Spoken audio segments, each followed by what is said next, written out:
Okay, Stellaris. So I'm a relative newcomer to this game compared to some people out there.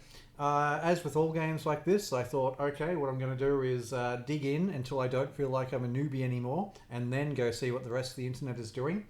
I did that, and I found a bit of a theme in the other videos I was watching, which caught me by surprise a bit. So, whatever their strategy, whatever their take on the game, they tend to treat the first 100 or so years of the game as the early part of the game. This caught me by surprise because after 100 years, my game's already over, done and dusted.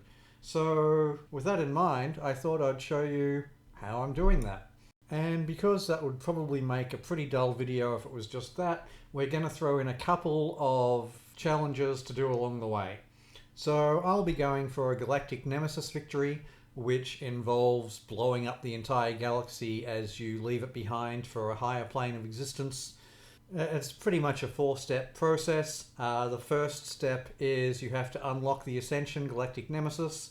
The second step is you have to collect enough menace, which is essentially tormenting the sapient beings of the universe enough that that your studies are complete in order to be able to build an etherophasic engine.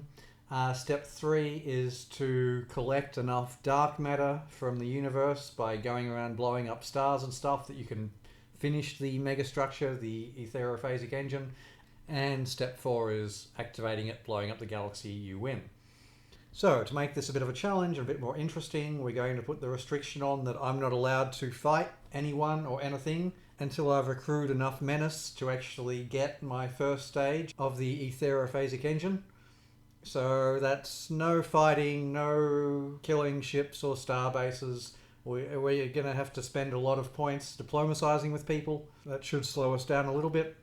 Secondly, one of the big bonuses of going for Galactic Nemesis is you get to build crisis ships. We're going to say no, we're not allowed to do that. In fact, we're not going to have any ships apart from nanite swarmers. This is a bit of a two-part reason. One, nanite swarmers were nerfed recently. You no longer get large numbers of them for free. So playing a team post-nerf is always a bit of fun to see what you can do with it. And two, while they are ships that you can build with just one resource and don't require any upkeep, they are the smallest, weakest ships in the game. So that should slow us down on the war front. And the third restriction, which is a consequence of the second, we're not going to be allowed to build any Star Eaters beyond the ones that it gives us. So Star Eaters are what allow us to go around popping suns in the galaxy to collect dark matter. The amount of dark matter that you get is based on the galaxy size. The bigger the galaxy, the less dark matter you get. So we're going to crank it all the way up to huge. That, combined with only being allowed to use our starting 2 Star Eaters, should slow down our collection as much as possible. And with that, I think it should be fairly interesting. So let's dive right on in. Okay, so arguably the most important part of this approach is the race that we're going to play. The only key element is Genesis Architects. That's a must-have for this plan. There are a couple of nice secondaries. So we've taken Astro Mining Drone, we've taken Streamlined Protocols. Both of those are nice additions to have. They're not mandatory, but they're nice. And everything else, well, doesn't really matter. So, start of the game, you probably saw I cranked up the races to absolute maximum. So there's going to be a real run on real estate. Our only job at this stage is to claim as many planets as possible. We don't actually care about the quality of the planets at all. We're barely even going to populate them. We don't need them for buildings or anything really. We just need the actual planets themselves. And the reason for that will become clear as we go on. A couple of things to do at the start, or quite a lot really. I would strongly suggest replacing your service umbilicals on your starting space base with an astro mining hub. Service umbilicals are useless for us, and astro mining hub is actually quite nice. Technologies. Early game, there's actually only a couple that we're after. We want xenobiological labs, which we were lucky enough to get. We want anything to do with energy, which we didn't get any of, which is unfortunate, but that's okay. And as time goes on, we also want anything that ups our space base size, so star fortresses or anything like that we also want to take.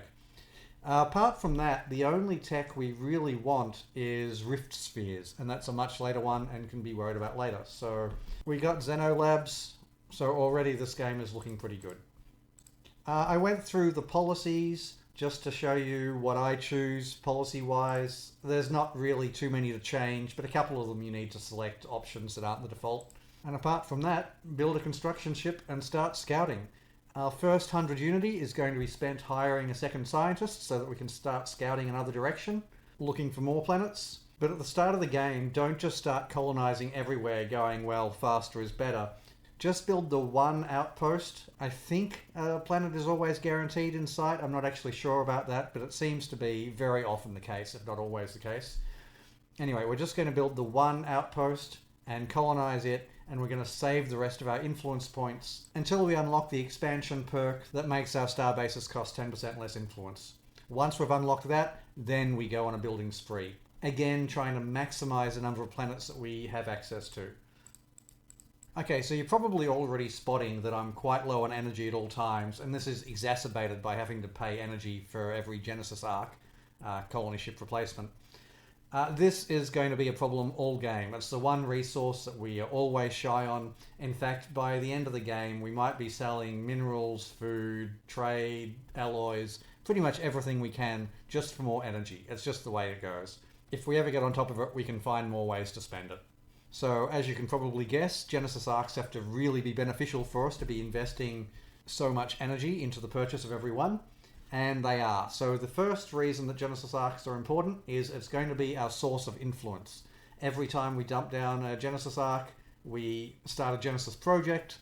It gives us an increasing amount of influence and unity every time we do this. This caps out at about 250 influence and 5,000 unity for a single colony being built, which is just great and means we don't have to invest in infrastructure, which doesn't really give us even close to the same amount of unity and also costs us energy to run, etc., etc. We can just bypass all that and rely on purely Genesis projects to fuel our perks and our ascensions. And the influence is also very nice. It allows us to expand faster and get more planets and dump down more Genesis Arcs, etc., etc. The energy shortage actually brings us back full circle to our techs again. Obviously, we want the energy techs for more energy, that just goes without saying. But the star bases, I was saying we want increasing sizes whenever we can get it.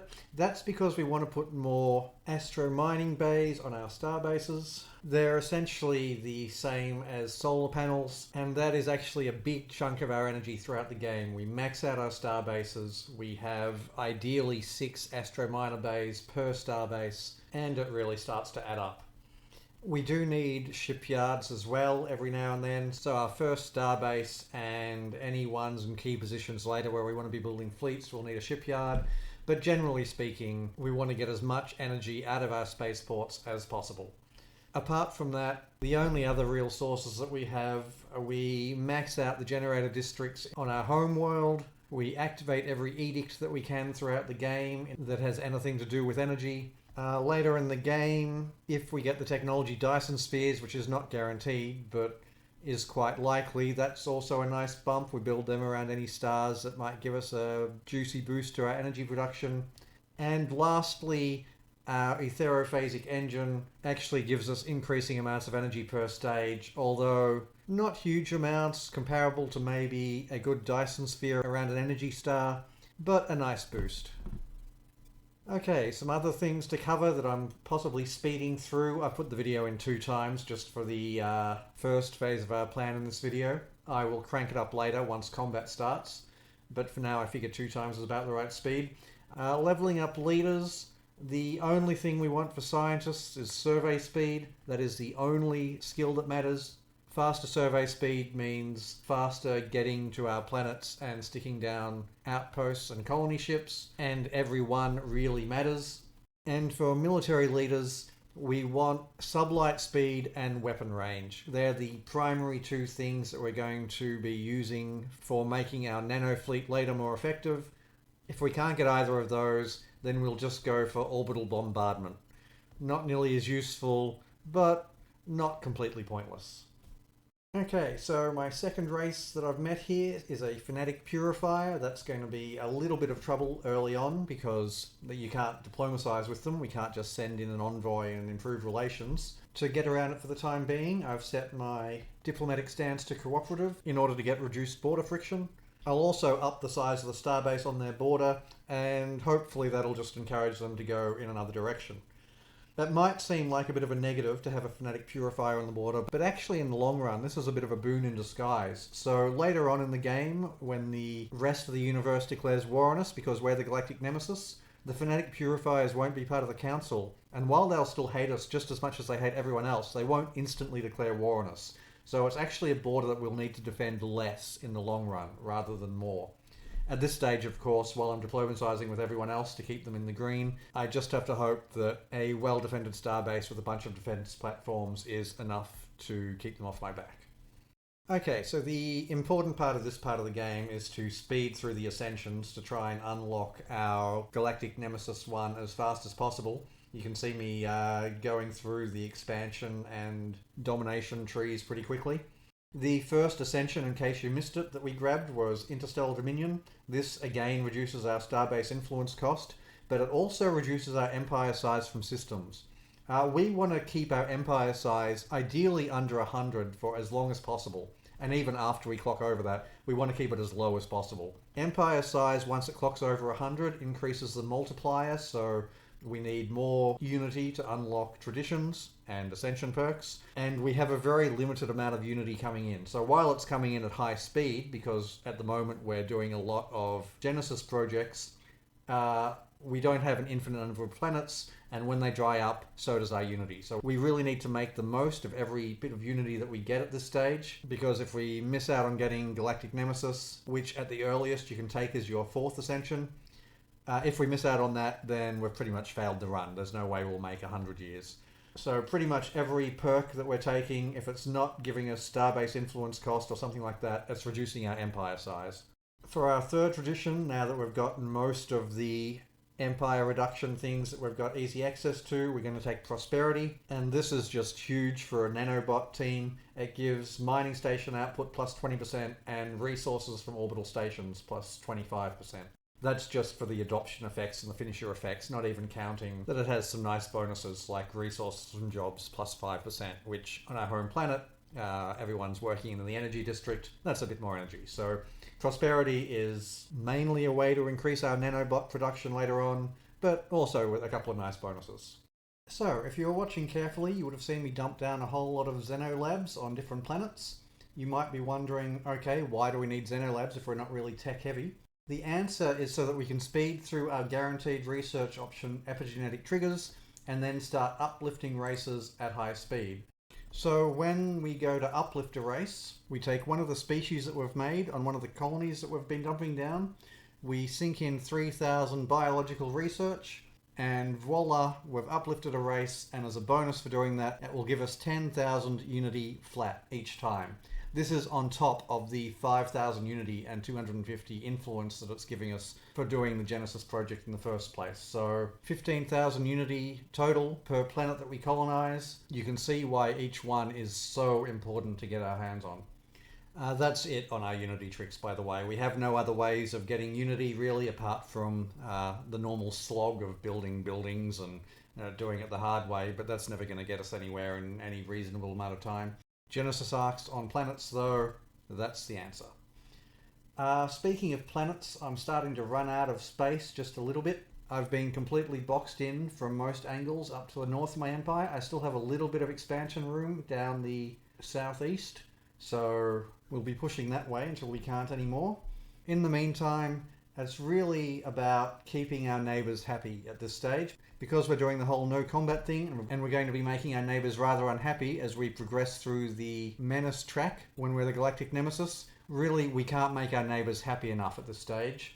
Obviously our Fanatic Purifier friends, there's nothing we can do about that. We just have to scare them off. But all the other neighbours, you'll see me every now and then checking on their opinion of us and trying to balance those numbers out so that every neighbour is about equally as happy or unhappy as the case may be with us. Okay, just about to unlock our 3rd ascension pick. Our second one, in case you missed it, was Imperial Prerogative, once again to shrink down our empire size as much as possible. Our third one is Synthetic Age, the one that allows us to unlock our nanotech evolution.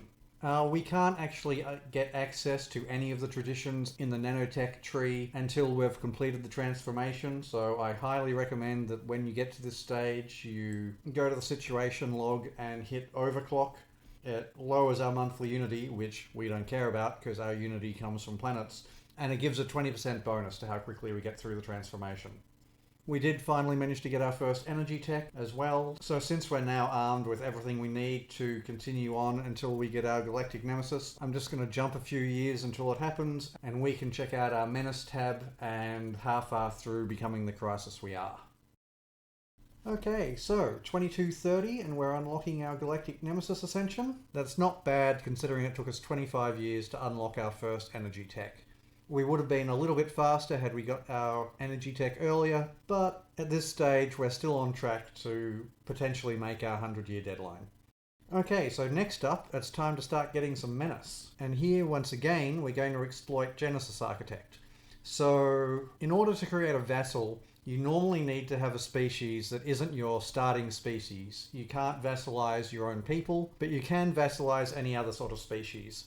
With Genesis Architect and us having uplifted every one of our Genesis projects into a sapient species, we now have every planet of ours populated with beings that we can vassalize.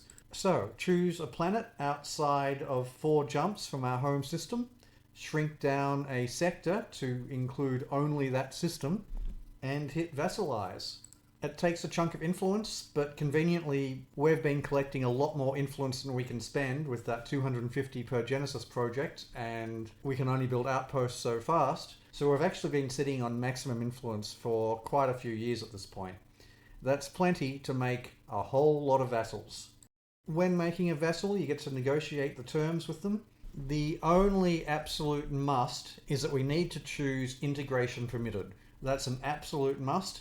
Everything else, I'll leave you to your own discretion, though I do have a default that I go for. So I choose to go for independent diplomacy and expansion permitted. This makes them a lot happier with us. Advanced and strategic resources I set to absolute minimum. Technically that means that we pay them a percentage of what they need of those resources, but considering that their technology is based on ours and we don't have any technology that requires these resources really, maybe a few alloys or something, but nothing big. Again, this is a big boost to how much they like us. Meanwhile, research and energy we have at least at the halfway mark, possibly a little bit above. Conflicts, I don't need them to be involved in any of my battles, and I opt for defensive with theirs, so if someone attacks them, we're happy to help out, but we don't want to encourage them to go starting conflicts. Holdings limit, I strongly suggest 1 is the optimal number for this. And I go with United Senses, again, just to make them a little bit happier. The reason for the 1 holding, by the way, is we like to dump down a Ministry of Truth on every vassal that we get. It's just a nice way to bump up our influence, because we are far from done with influence yet, and at this stage of the game, while building up Menace, it's actually our primary resource. We no longer care about Unity, that's done and dusted. If we get any more Unity, that's great. We can spend it on more traditions and building mega structures, etc., but it's not actually necessary. Whereas influence, that's what it's all about now. So I did mention that when vassalizing, we want to set our research and our energy to at least the middle. There's a little bit of wriggle room as to what's optimal on the colony. So you'll see me fiddling around with where to place the bar sometimes. And if you look carefully, sometimes I can tax my vassal more energy and it costs less influence to get that agreement. Sometimes I can push my research up to higher levels of tax and it doesn't change the influence cost at all. This, I assume, is a bug. Maybe there's some sort of mechanic that I'm missing. There are plenty of mechanics that are really well hidden in this game. But whatever the case, it is worth fiddling around, especially with those 2 bars, I feel, in order to get the best bang for buck for your vassal. We can't afford to be paying, say, 250 influence for a vassal when we can get away with 70, leaving us 180 influence to make more vassals. We are going to vassalize every single planet that we can, and we want to do that as fast as we can. You might be going, no, hang on, more vassals means their opinion of you drops faster, their loyalty drops faster, etc., etc. This is true, but we don't actually care about that. That's fine. We've got integration permitted chosen, so when it comes time to reabsorb our vassals into our empire again, which does happen down the track, we can just absorb the ones which are closest to being a problem first. So after somewhere has been a vassal for 10 years, we can then get to reabsorb it into our empire, like so. We can only absorb one vassal at a time, and it costs a portion of our influence per turn while it happens, but we want to have this happening all the time now. As soon as we absorb the vassal, vassalize it again, rinse, repeat. And as you may have guessed, all this vassalizing is giving us menace. So we get menace for every vassal that we create. We get menace for every vassal which is ours at the end of a year. But we also get menace for absorbing a vassal because technically it counts as destroying an empire. So by absorbing a vassal and then vassalizing it again, we're managing to speed through the menace track without having to rely on any sort of combat, which was the plan. We're being pacifists for as long as possible. I guess technically we could run some disruptive operations as well to get just a little bit more menace, but the amount that it gives is pitiful compared to the amount of effort that it takes. So vassalizing somewhere gives us 100 menace, absorbing the vassal, which counts as destroying an empire, gives us 100 menace, retaining vassals gives us 10 per vassal at the end of a year, so we've got, I think, around a dozen vassals, so a little bit over 100 per year, just as a bit of a boost. Whereas disruptive operations give us 10 menace, which is barely a drop in the ocean. Speaking of drops in the ocean, star bases and ships would only give us 3 menace apiece. So if you were to do the galactic nemesis via combat, that would take an age. 3 per enemy ship, and quite often enemies will run before they get wiped out in combat. You're talking 3,300 odd kills, which it's just not going to happen in any reasonable amount of time. So actually the pacifist approach is quite the speedy approach in the scheme of things. Maybe not the absolute fastest, you could do some things to speed it up just a little, but certainly faster than just trying to fight your way up to 10,000 menace. Okay, so now we've got our menace steadily clocking up, it's time to start thinking about combat. After all, once we hit 10,000 menace, most of the galaxy is going to declare war on us simultaneously. I said at the start we'd only be using nanoswarmers, and that's still the plan. You may have noticed me dismissing the ships we've been getting from absorbing vassals every now and then, but we still do need to design the nanoswarmer ships, and on this difficulty, if we don't have a plan, we'd be wiped out pretty darn fast. So, there's really only 2 things we want for our ships. We want the best strike craft that we can get, and we want as much speed and hence evasion as we can get. This means good engines with afterburners. There's no use going with shields or heavy armour on nanite swarmers, they'd still fall over in a hit. Our plan is to stay at a distance, launching waves of fighters. Ideally, with enough speed, our ships can stay out of range of the enemy weapons for the entire fight, and we can just kite them around. Of course, things don't always go to plan, but that's the idea anyway.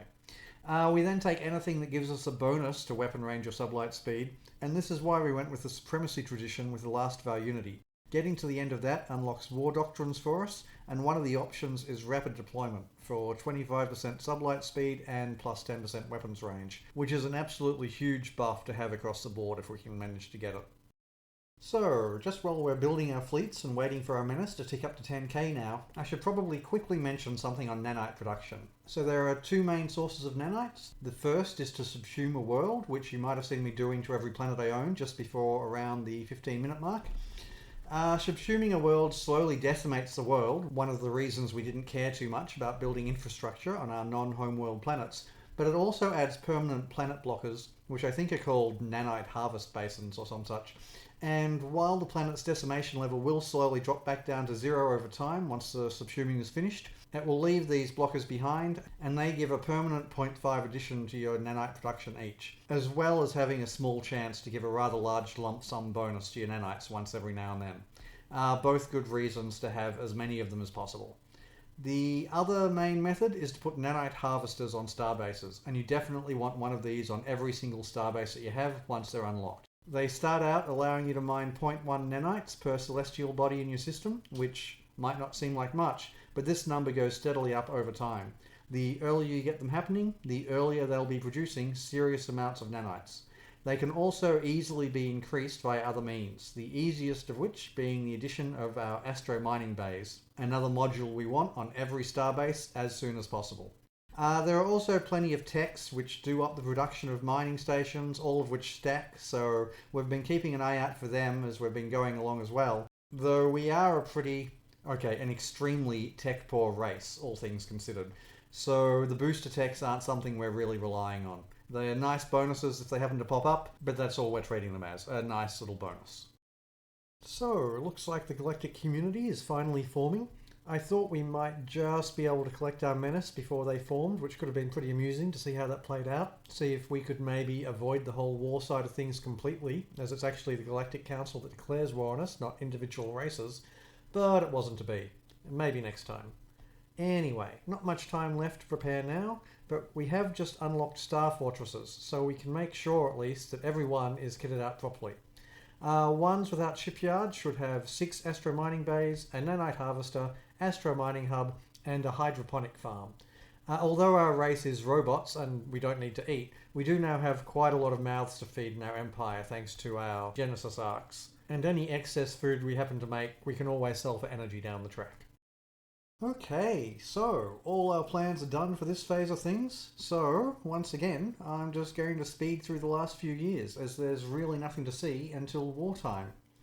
And here we are, 2267, and we've peacefully become the galactic nemesis. Time for some combat. So there is actually a little bit of time before the other races' forces reach our borders. Not huge amounts, but the fights don't start up instantly. First things first though, we'll stop vassalizing now. Any vassals we reabsorb from here on out we'll keep as part of our empire. One little trick I only figured out this game actually, since we unlocked Dyson Sphere technology, it's better to wait until a vassal has built a Dyson Sphere before reabsorbing. They have nothing else to do with their production as we've closed our borders with them, so they can't exactly expand anywhere and their fleets can only grow so big. And yeah, it's a funky little way to get around the megastructure cap, allowing us to have a Dyson Sphere in almost all our systems, which is a super nice bonus. We could probably even do the same thing for arc furnaces as well, if the system qualifies for building one, if we wanted to be really greedy. Anyway, like I said, I only figured that out this run through, so it's not something you'll see me doing, but for future runs, definitely something to keep in mind. Next up, fleets. So we have a reasonably sized army on our borders at the moment, but with the unlocking of Star Eaters, we also unlock a whole lot of top tier techs for our ships. Dark matter reactors, tachyon sensors, etc, etc.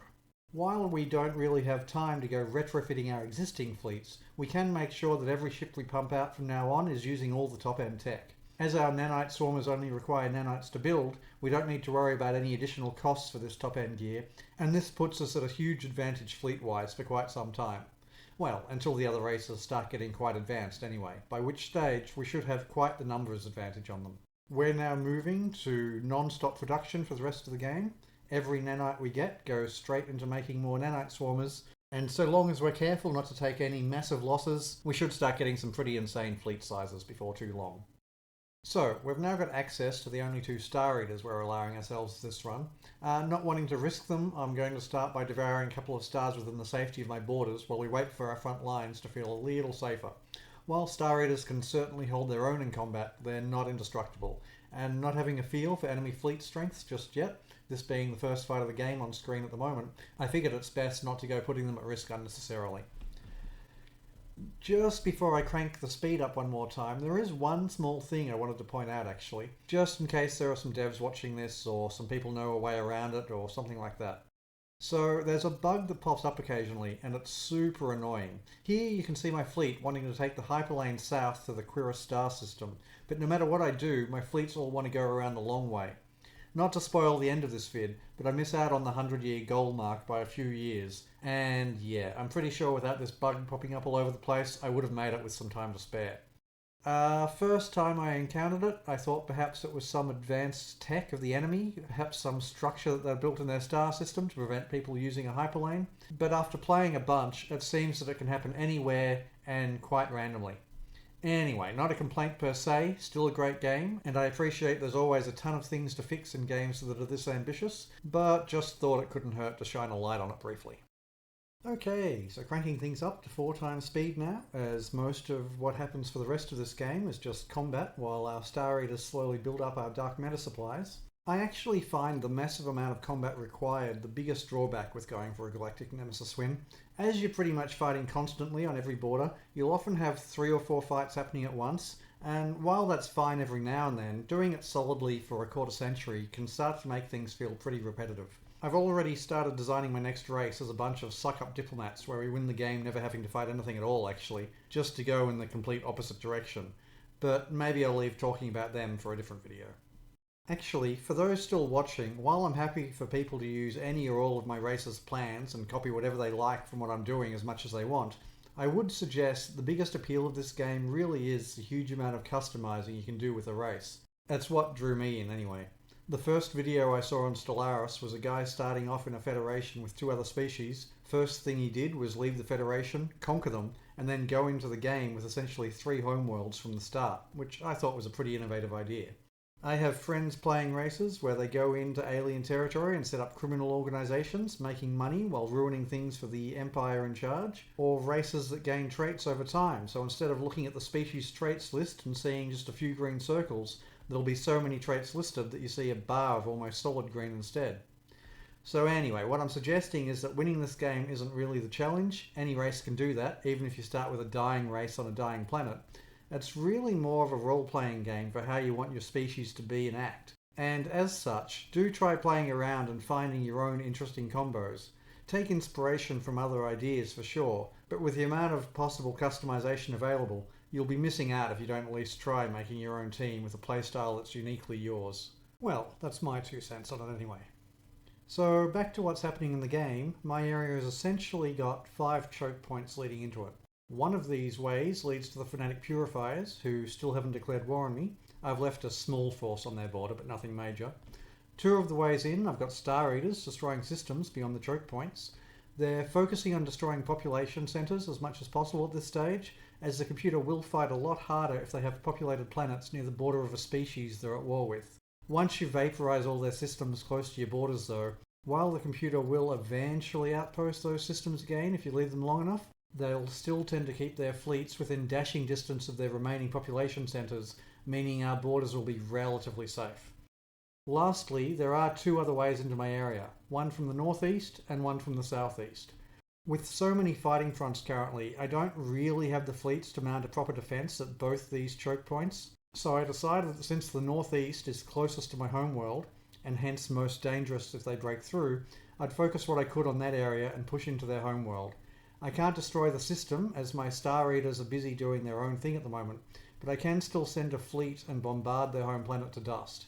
It's not ideal as they can always recolonise it down the track, but it will slow them down a chunk, which is all it's about for us at this stage. By the time they recover, we should have a couple of proper sized fleets, one to properly block up the northern choke point, and one to take back whatever we lose in the south while we're temporarily ignoring it. Okay, so up till now we've been pretty much ignoring infrastructure on our non-homeworld planets. I've been building a fair few resource silos as the base resource storage amount I find pretty small, but not a lot else. Thanks to our Astral Rift exploring though, we're now unlocking a building that we want on every planet, Astral Siphons. These allow us to hold more astral threads in storage, and that's something we definitely want. In fact, I would consider them key to being able to mount a good defence late game. I'll show you why when we get to that stage, but for now it's safe to say we want to build one on every planet that we can. So, got an unexpected little bonus coming up momentarily. I unlocked an extra civic pick through tech. Unfortunately, there's nothing specific we really want though. We can lose Genesis Architects as we've long since run out of planets to dump down new colonies on, so really we've got 2 civic picks to choose from when we reform our government, which feels like it should be masses. This time I'm going for hyperspace calculations for the extra 10% sublight speed and OTA updates just to try it out. But yeah, these are really more just experimental picks. There might be ones that are actually really good to take, but since I don't often get this tech in a game, I haven't played around with enough of the choices, so I haven't come close to settling on what I think the really useful ones might be. If you've got any thoughts on what I should be picking here though, do let me know below. I'd definitely be curious to hear people's opinions on it. Okay, so starting to cook with a little gas now. Borders are feeling a lot safer. Because we're still so far ahead of other races at this stage with ship tech, Our fighters combined with fast engines are ripping through the enemy fleets. That advantage will start fading in time though, so just a little tip for anyone copying my ship design for their games. Once the enemies start having comparable ships and you can't just waltz in and expect to automatically win against larger fleet strengths, this design is much better at defense. You can always choose where in a system to park your ships. You don't have to always leave them orbiting a star. If you leave them so that the edge of their fighter range is about where the hyperlane you expect to be attacked from enters your system, when the enemy jumps in, you'll be firing and pulling back immediately. The enemy will advance at you, but often, just when they're looking like catching you, you'll find yourself pulling back past your starbase. It will take their attention while your fighters continue doing their thing, but by the time the starbase falls, your ships will be at max range again, ready to continue kiting. You can kill some quite large armies with pretty minimal ship numbers in a pinch with that strat. Not Fallen Empire large, of course, that's a whole different ballgame altogether, but still quite large. Anyway, in comparison, when attacking, our fleets can occasionally really quite suck. If you enter a system where the enemy has a fleet parked at the entrance, it's possible that our ships send their fighters at the starbase in the middle of the system instead of the ships guarding it. By the time the fighters fly all the way to the starbase from the hyperlane exit, kill it, then fly all the way back to where the ships fighting are, it's all too possible for our nanite fleet to have been completely wiped out.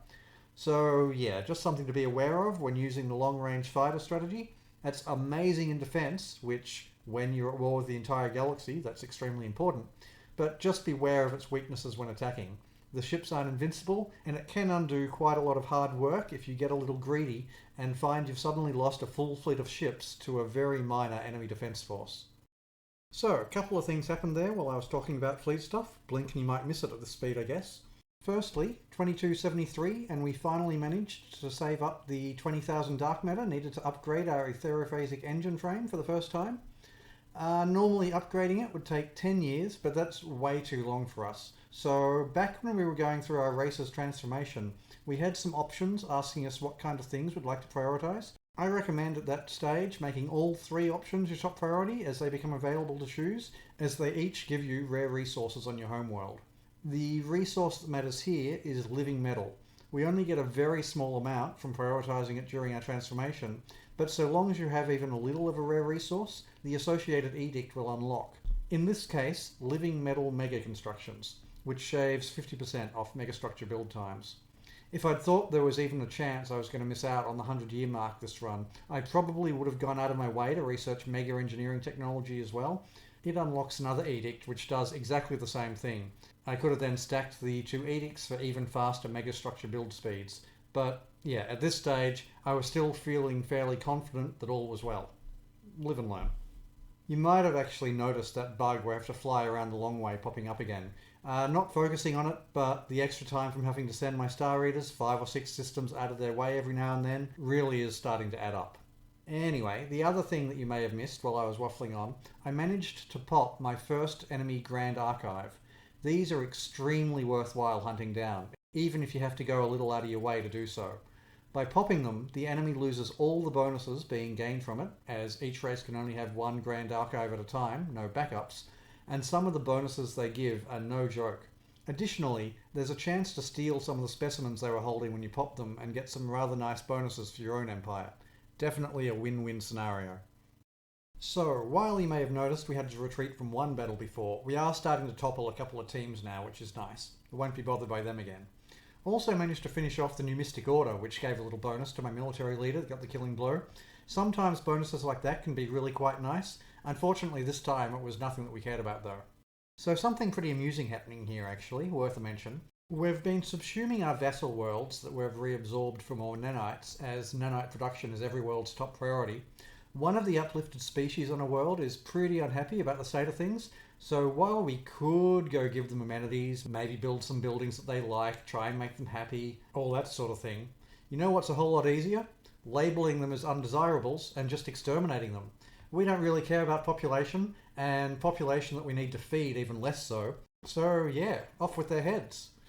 Of course, it doesn't deter other races from putting in similar complaints down the track. I just find it an amusing piece of role-playing for this team. Kind of like a welcome to the complaints department. If you're pleased, just step in front of the firing squad. Next!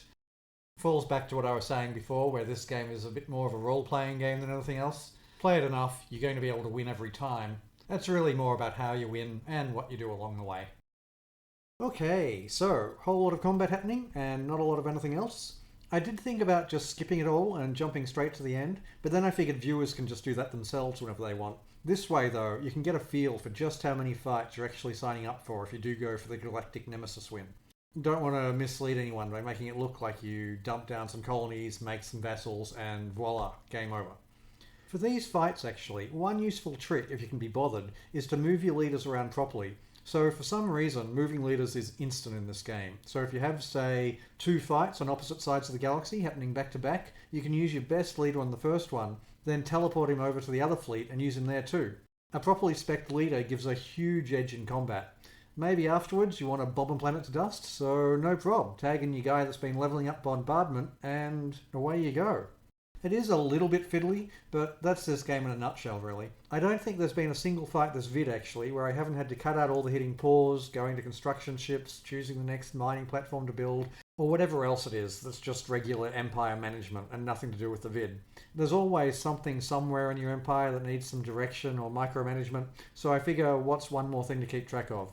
And the right leader in a fight, in our case one with a whole lot of weapon range and movement speed, can sometimes be the difference between outright losing and winning unscathed. So yes, it's fiddly, but even if it only saves you the one fleet, I'd say that's totally worth it. So, I was just checking on my friends, the Fnatic Purifiers there. They're down to 2 systems, but have a fleet size of over 70k. Pretty impressive for just 2 systems, really. Anyway, while I could take them on if I really wanted to, they're still not at war with me, and actually, I can use them to my advantage here. So you may see the trail of exploded stars I'm making, kind of blazing a path up the right hand side of where they are. Without going too far out of my way, I can loop that pathway back around and really start to pick on the team that's on the other side of them, who are at war with me. If I weaken that team enough, it should totally be in the Purifier's interest to start attacking them as well, sending most of their 70k fleet north to annoy one of my enemies and securing one of my borders in the process, without having to source any additional ships. Just because we're ready for fighting on all fronts doesn't mean we can't employ some tactics every now and then to get the computer to fight itself instead. Okay, so first phase of the aetherophasic engine is complete. Looks like I was just shy of the 30k dark matter needed to start building the next phase right away, but we were close to being ready to start construction, so not losing too much time at this stage. It was at about this point of the run I was starting to realise just how much slower the 2-star eater limit of the challenge was really making things. But still, it wouldn't be much of a challenge if it was just a breeze. Okay, so a couple more species here at the complaints department to deal with. Good thing we know what to do with complainers in this empire. Far too late to pretend to be the good guys now, after all. Fun little fact for those that don't know the reference, by the way, my species flag is the Umbrella Corp symbol from Resident Evil. The original Resident Evil games are still some of the best, maybe the best games of their type made to date, in my opinion anyway. So yeah, I realise the flag's not perfect, as you have to choose a symbol to go over the top when designing one. I figured the Infinity Snake thingy was one of the least obtrusive options. Anyway, just another way to embrace the whole playing of an objectively evil race. We're off to eliminate all life in the galaxy after all, so yeah, Umbrella Corp's flag I thought suited pretty well. So here's something that could have caught me by surprise if I wasn't playing so carefully and keeping my borders defended. A raiding fleet just tried to attack me from a direction I thought I was relatively safe from. I do manage to fight them off, but yeah, just a good reminder that you can never really afford to let your guard down when at war in this game. Try and keep all those important choke points defended up, even if it looks clear and you can't see anything beyond them. You never know when a raider fleet, or a camouflaged fleet, or some other unforeseen problem will pop up. And it's much, much better to defend when you think you don't need to, than to find yourself chasing after some fleet that's managed to sneak into your backlines of your empire and is running around causing mayhem. They can be a total pain to dig out sometimes, so yeah, properly defending your empire at choke points, that's the key. So, there are 2 big things in the game that are relevant to our approach that I haven't really talked about yet. The first is fallen empires. You might have noticed that every decade or so we get contacted by a few of them, and I've just been saying yes to anything they demand. It costs us things like a percentage of our monthly influence or a drop in our happiness, but it's never anything our race can't soak, and complying really is the only sane thing to do. We could say no and rub them the wrong way, but there is only one way that I know of to hold off a fallen empire fleet without going absolutely nuts on ships, which I will actually use once later this run just because, well, might as well showcase it. It is a pretty nifty trick. But even then, it's not a permanent solution, so we'd really rather not do it if we don't have to. Even if we're at war with the rest of the galaxy, that's a drop in the ocean compared to what you're up against if you find yourself fighting a fallen empire. Currently, the biggest fleet strength we might potentially encounter is maybe a couple of 100,000, maybe. Fallen empires can easily bring fleets of 1.5 million to bear down on you without any problem at all. All the nanite stormers were built all game, all in the same system, probably wouldn't even make a dent in that kind of army. So yeah, my advice, just say whatever it is they want to hear, whenever possible, for as long as possible. They'll still declare war on you eventually, but by that stage, you'll probably be within dashing distance of the win, and it shouldn't really matter. The second thing is why we've been building up astral threads. I mentioned that we want to collect as many as we possibly can in our supplies, and the reason for that I'm just unlocking in the game now, folding hyperspace. Once you've done enough rifts, it costs 1,000 astral threads to unlock. After unlocking it, it permanently gives the astral jump ability to all our fleets, allowing them to go from any system in the galaxy to any other in just one jump. This is incredibly useful for two reasons. Firstly, it allows us to jump a big fleet into a spot that's experiencing more pressure than we'd like, meaning our defences go from decent to top-notch. Secondly, and possibly more importantly, it allows our Star Raiders to jump around, bypassing the psionic entities that start popping up once we get far enough through the aetherophasic engine construction, which should happen pretty shortly in the scheme of things. I do realise that reading the wording on folding hyperspace makes it sound like you can only activate a jump once, but that's not the case. It's referring to you only having to unlock the ability once. After that, it just costs a chunk of astral threads to do it. This isn't the only part of the game with poorly written explanations, as I'm sure anyone that's played knows all too well. I don't know if anyone else had this, but when I first started playing, I read the descriptions of things in my galactic archives as they would increase my empire size if I activated them. That's not the case, of course. That's still the way I was reading things, even a few games in. I would actually say that things like that are probably the biggest negative of this game, and likely the thing that prevents most people from getting right into it. Don't get me wrong, I think this is a great game, hence the vid, but the poor wording of things, combined with a lack of explanation for mechanics, like, if you accept a treaty with someone, that costs you influence. Makes perfect sense, but so far as I can tell, it doesn't tell you that anywhere in the game. You just have to kind of figure it out. And then all that, combined with a truly appalling interface, I couldn't find where the Crisis tab was for a full hour the first time I tried Galactic Nemesis. Yeah, most other games with that kind of hat trick of annoyance, I would just give away and go on to learn a completely different game. I stuck with this game primarily because of its huge amount of customization available. But also, as I mentioned earlier, it really is a hugely ambitious game. Not many 4X type games try going to have over a dozen different resources to manage, and when they do, they're normally just a bunch of trash ones that are super similar, like say, sugar and spices in Civ 6. Technically different, sure, but functionally the same. This game though, each resource really is unique and can be valuable in its own way. Okay, so I was probably getting a bit distracted waffling on there, but I should probably point out that while talking about sugar and spice and Civ, we actually used our hyperjump. The computer managed to amass a surprisingly large fleet to attack me at the Landine system. I didn't have the forces to fend it off, so chose to hyperjump my 100k fleet from one of my other choke points up north into the fray, winning the fight and saving the day. A pretty good example of just how powerful it can be, really, as yeah, without hyperjump as an option, my defences in the south would definitely have been broken, leaving me in a pretty awkward position. So I do realise bouncing around like I am at this speed, it might be kind of tricky to keep track of what's actually happening overall. Pretty much I've got the two fighting fronts happening currently. I'm battling a species that stretches through the northwestern part of the galaxy. They're pretty big and strong, with a hyper relay going down the left edge of the galaxy, so it feels like they can send a never-ending stream of reinforcements my way. And I'm also battling a species down the southeast. I left them alone a lot longer than I would have liked to while securing my other borders, which is how they managed to amass that fleet I had to hyperjump in to intercept. The computer is now getting to the point where some of their fleets are getting a bit too strong for me to easily take on, actually. Like just then, for example, I came across the northwestern species homeworld with the fleet I'm using to clear a path for one of my Star Raiders. While I could jump some extra fleets in to try and wipe them out, it's just not worth the risk. There was a path I could take around their home system that involves a lot less combat, and it's not like leaving them alive is going to bother me too much, really, as they're so far away from my actual borders now, with only black holes between me and them, that I'd be extremely surprised if they ever decided to send a fleet my way. So yeah, best not to lose sight of what we're actually fighting for, and that is more dark matter.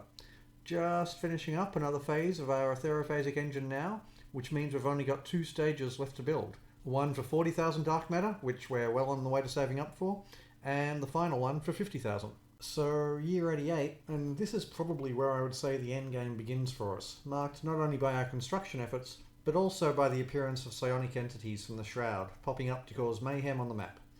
So when they first appear, they randomly invade, I believe it's 5% of the systems on the map. They're not indestructible, but they are quite tough. Much, much tougher than, say, that Grand Dragon you may have caught me fighting a couple of minutes ago. There's them destroying a couple of one-off species that got unlucky enough to have their only system invaded by the first wave, in fact. If we were to send in one of our 100k fleets against one, we'd probably expect to be victorious, but to still lose maybe 2/3 of the fleet. So generally, unless you've got a very good reason, it's probably best to avoid fighting them if at all possible. They don't do anything bad to planets of the system they're in, and for our purposes actually serve as quite a decent deterrent against races we're still at war with. Now if one of them wants to invade us, they'll likely have to go through at least a couple of these entities to reach us, and that's not going to leave them with much of an invasion fleet afterwards. At least, not unless they're a fallen empire attacking us anyway. So, as you can see, with the odd glance at my resources, my energy situation has been getting a little dire for a while now. It does fluctuate heavily, as we're constantly taking and destroying star systems, so our income and expenditure are in constant flux. Sometimes it's positive, but more often it's negative, nearly dropping to minus 1,000 a month at one point there. When a resource gets that low, trading other resources for it won't cut it for long. So I've been on the lookout for a while now for some stars with energy Dyson spheres where I can set up a small foothold till the end of the game. The fleets I use to clear a path ahead of my Star Raiders are always a few systems ahead, so they can afford the odd detour to capture and hold a small area without us losing any time off our dark matter collection. And after a little indecisiveness, I've finally settled on a clump of systems in the extreme north of where my fleets have explored to date. There's 3 energy Dyson sphere systems, which will really help out. No planets, so the computer won't fight too hard to recapture blockaded population centres. But best of all, they're in a clump of systems with only 2 ways in, the Xerus and Bickel systems, if that's how you pronounce that. Meaning I should be able to hold the area with just a couple of regular fleets at choke points, so no having to dig into the homeland defences too much.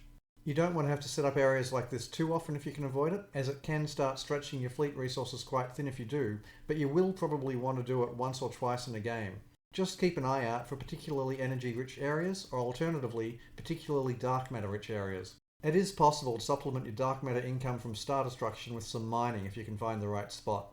Normally it doesn't make much of a dint, but if you were to find, say, the unique system The Great Wound, that comes with a ton of dark matter deposits, which could easily shave years off your game length if you started mining there early enough. Unfortunately, I haven't found anything like that this game, but still, always on the lookout. Okay, so now the psionic entities have invaded, one of the pathways I was on with the Star Raider is no longer a good option. Time to use our astral jump again. I think our neighbours down south have had it too easy for too long, so since we can go anywhere, might as well start busting them back to the Stone Age now. Not that I think they're likely to be able to mount another surprise attack on us like they did earlier or anything like that, but then again, all our borders are feeling pretty secure at this point, and we do have to choose someone to pick on. Can't hurt to actually try and ring ourselves in destroyed star systems as an extra layer of defence as well. Just in case. Can never be too safe, and at this stage we're mostly on autopilot anyway. Not sure there's actually anything we can do to affect the time that we'll be winning the game at this stage, beyond just ensuring our Star Raiders have an uninterrupted path of star destruction to follow. Well, there might not be anything we can do, but I guess there are things the enemy races can try and do to slow us down. So that area we secured way up north, looks like the computer is going to try and fight for it after all. A bit harder than I thought they were going to anyway. As some months we're managing to clock over minus 1,000 energy at the moment, and we currently own that area, we'd really have some energy shortages if we were to lose hold of it. But even in the worst case scenario, where they manage to recapture the entire region up there, huge energy shortages are really nothing new for our race.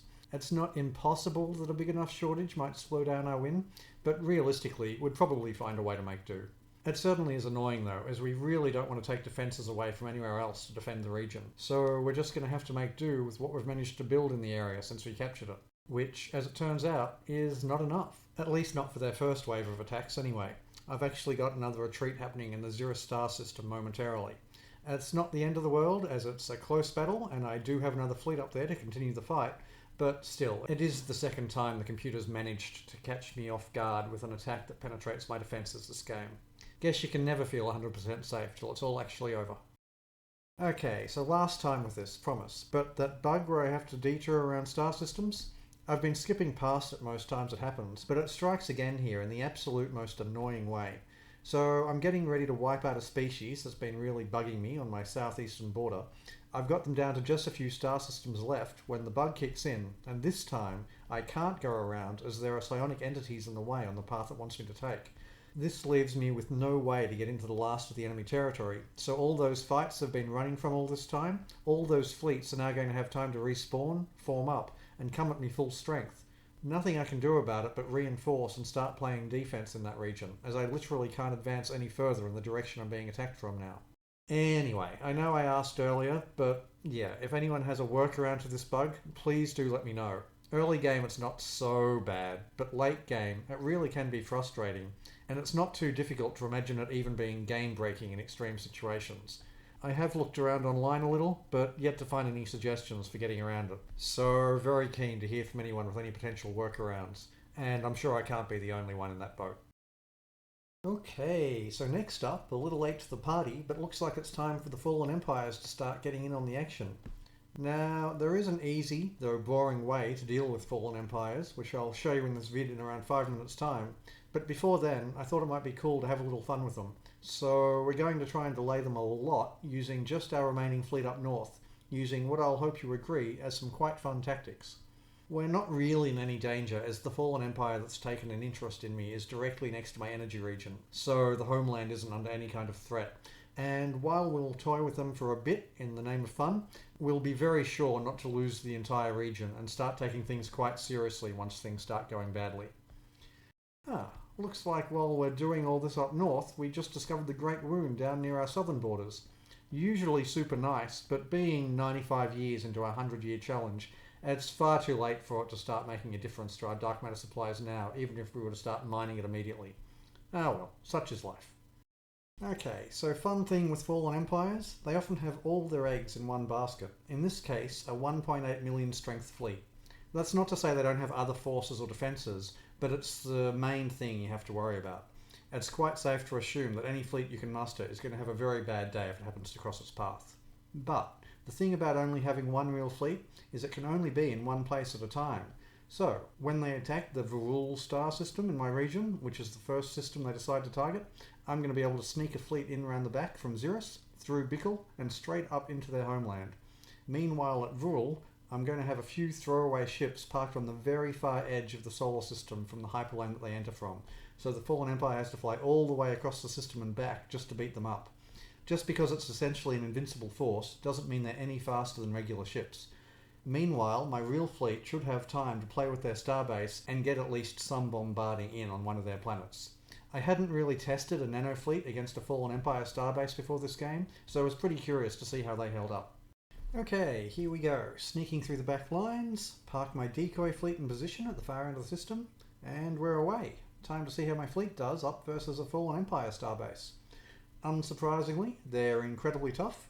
We do win, but the starbase manages to eliminate 215 of my 370 nanite swarmers. That probably means we won't have the numbers to bombard the planet to complete dust before their main fleet gets back, but still, we can definitely bombard it for at least a little while, which, I've got to say, is still quite satisfying. And I do also get to check out the modules that the Fallen Empire have on their starbases, as well as what kind of buildings they've opted for on their planets, which is kind of interesting. Although not as interesting as I had hoped, as they only have the 2 buildings. A lot less than I'd expected, but I guess quality over quantity? Okay, so our northern fleet being heavily diminished now, it's time to use our ace up our sleeve when it comes to delaying. Probably the coolest trick I have to share with you this vid? Call it a reward for patiently sitting through all this way. And it's another reason to sit on as large an astral thread supply as you possibly can throughout the game. We're going to use phasing. So phasing does, as the name implies, turns your fleet intangible for some length of time so it can't interact with anything, but what's a lot less obvious, and I only really discovered this myself by accident, is that if you have a phased fleet within a system, the computer can't conquer that system. In the case of the Fallen Empire fleet chasing me here, all 1.8 million of it will just have to sit around waiting for me to phase back into reality. And it doesn't matter how big the fleet you phase out is, you can phase out as little as 1 combat ship, and you'll still stall them from taking a system for quite some time. Okay, and phase out. Easy as that. So, looks like it's time for the second and final invasion of psionic entities from the Shroud. The second time around, 10% of systems get invaded, which, as you can see while I pause and take stock, it makes the map a total mess. Conveniently, we're so close to collecting our 50,000 dark matter at this stage that it really won't bother us too much at all. In fact, it even allows us to sit back and relax a little, as it's extremely unlikely that any enemy is going to be able to bring a surprise fleet to bear on us now. This leaves us with maybe a couple more fights, just mopping up the skirmishes we're already involved in, but then it's combat free till the end.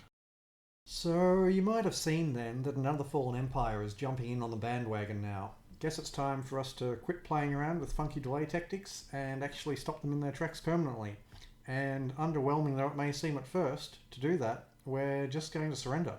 Yep, I concede to whatever demands the fallen empire may have. This has absolutely zero bearing on the rest of the game as far as I can tell. We get to go straight back to business as usual, as stopping construction of our aerophasic engine is not something on the list of possible demands they can give. Meanwhile, they turn their fleets around to start harassing some other unlucky species instead of us. Win-win. So, as it turns out, their only demand is the system that I stalled them at by phasing earlier. Not really a problem, as it's not like I'm attached to it. It wasn't even mine to start with or anything, so yeah, the most underwhelming end to a war ever, but can't argue with results. So, believe it or not, this fight at Metrak is the last fight of the game. I'm not skipping them or anything, it was actually the last. Those psionic entities really know how to slow traffic down to a crawl. So that leaves nothing to do but take stock when we get to the start of the 24th century, see how close we actually came to making our goal. Okay, I'll quickly go through the resources in case anyone's interested. I think the only real surprise is we ended up positive for energy income against all odds. But, of course, the real thing to check is how close we were to building our aerophasic engine. Turns out we needed 6,926 more dark matter. So really we just needed to pop 7 more stars and we would have had enough to finish it off. So close. Ah well. Coming that close while playing with so many restrictions I feel still showcases how to get through the game quickly. Well, quickly compared to the time frames of other Stellaris YouTube vids that I've seen at any rate. And the challenge can definitely be done, just needed to be a little luckier, either on the text that we got early or the bugs that we encountered later. Either one of those going our way would almost certainly have given us the edge needed. So, pretty much the end of the game coming up, but before we blow up the galaxy, 2 quick things I thought I might as well include. First is just how the war with the rest of the galaxy ended up, the war weariness levels, etc. So you may recall back when they first all declared war, there was a scroll bar with the number of races that we were up against. It ends up though with only 2 races being at war with us, as all the rest were defeated. Kinda satisfying? Guess we showed them. For the second, so this game, while I didn't show it as it had no real bearing on things, I happened to get the astral relic, the plasmic core, which gives 3 leader traits to a random leader when you use it. I acquired it fairly late in the game, but 2 of my uses randomly happened to target my control hub.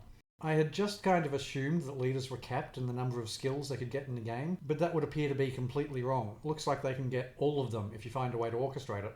So yeah, for my next race, I'm toying with ways to exploit that. Would involve finding a way to reliably farm for the plasmic core, which might be tricky. But yeah, if once you get it, you were to dismiss every non-government leader, you could get some pretty insane things happening. Could be ridiculously strong for the right race. Anyway, it zipped by a little fast there, but if you rewind and pause to have a look at my leader Mesbedine, it really is pretty insane what he got from just 2 relic uses. So I thought it was interesting enough to share. Maybe it's old news to you, but it was news to me. Okay, just admiring the final stage of our aerophasic engine. I think it looks pretty cool. And on that note, there was meant to be an earth-shattering kaboom. Everything explodes, the game is won, and that was that. The game tries to assign us a score, but we get a pretty poor one. For instance, the team directly below us on the charts has double our fleet power and more than 10 times our research. Good thing score is totally irrelevant for this victory method, or we'd have been in some real trouble. Anyway, the game allows us to explore around the ruins of the galaxy afterwards if we feel like it, which I always enjoy doing just for a little while, kinda like admiring your handiwork after a job well done. I'll probably show a little bit of that, but with nothing else that can actually be done, that's it. It's the end of the vid.